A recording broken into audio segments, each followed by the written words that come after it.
Indonesia Police Watch atau disingkat menjadi IPW meminta Mabes Polri segera bebaskan pencautan TNI Ruslan Buton.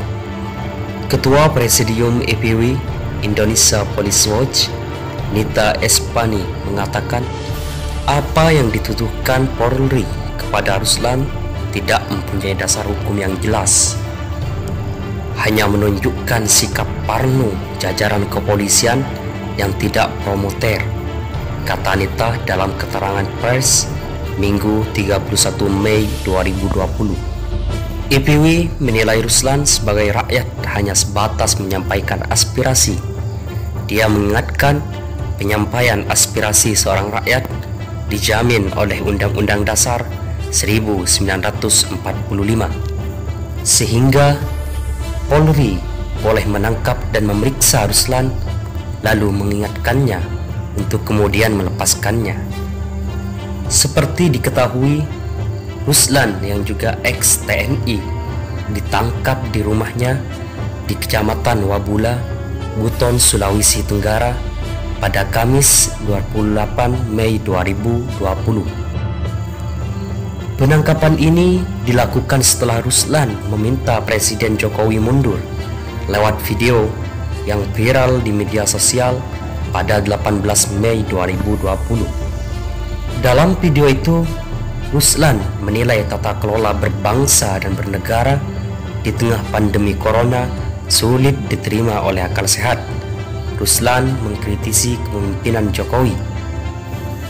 Menurut Ruslan, solusi terbaik untuk menyelamatkan bangsa Indonesia adalah Jokowi mundur dari jabatannya sebagai Presiden Republik Indonesia.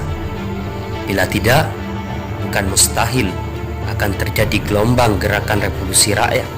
Akibat pernyataan itu, Ruslan dijerat pasal berlapis. Selain tentang keonaran, Ruslan dijerat Undang-Undang IT, yakni pasal 14 ayat 1 dan 2 atau pasal 15 Undang-Undang Nomor 1 Tahun 1946 tentang Peraturan Hukum Pidana yang dilapis dengan pasal 28 ayat 2 Undang-Undang Nomor 19 Tahun 2016 tentang Informasi dan Transaksi Elektronik dengan ancaman pidana 6 tahun dan atau pasal 207 Kitab Undang-Undang Hukum Pidana, sehingga dia dapat dipidana dengan ancaman penjara 2 tahun. IPW Indonesia Police Watch menilai Polri terlalu paranoid dengan menggunakan pasal-pasal itu terhadap Ruslan, sehingga Polri alpa dengan kebebasan menyampaikan aspirasi yang dijamin Undang-Undang Dasar 1945, kata Nita.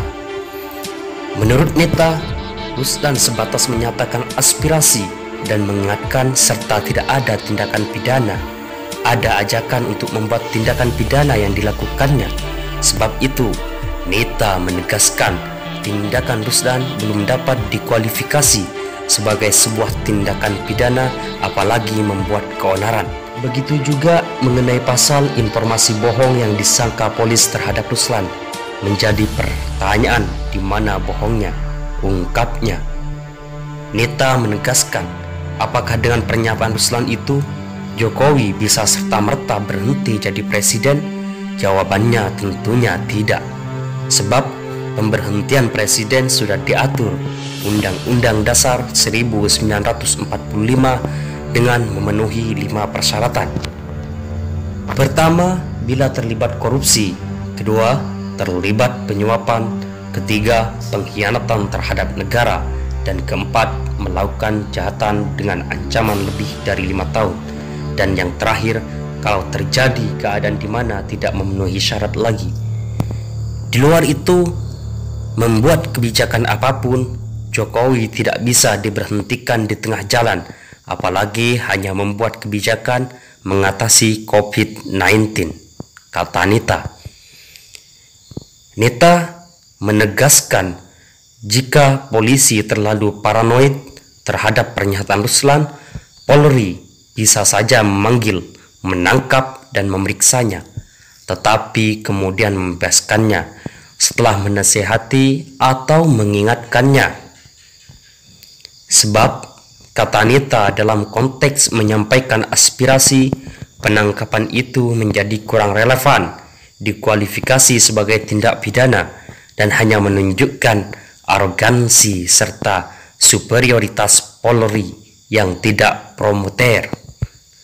Untuk itu, Indonesia Police Watch atau disingkat menjadi IPW berharap aparat kepolisian untuk tidak mengkhawatirkan pernyataan Ruslan.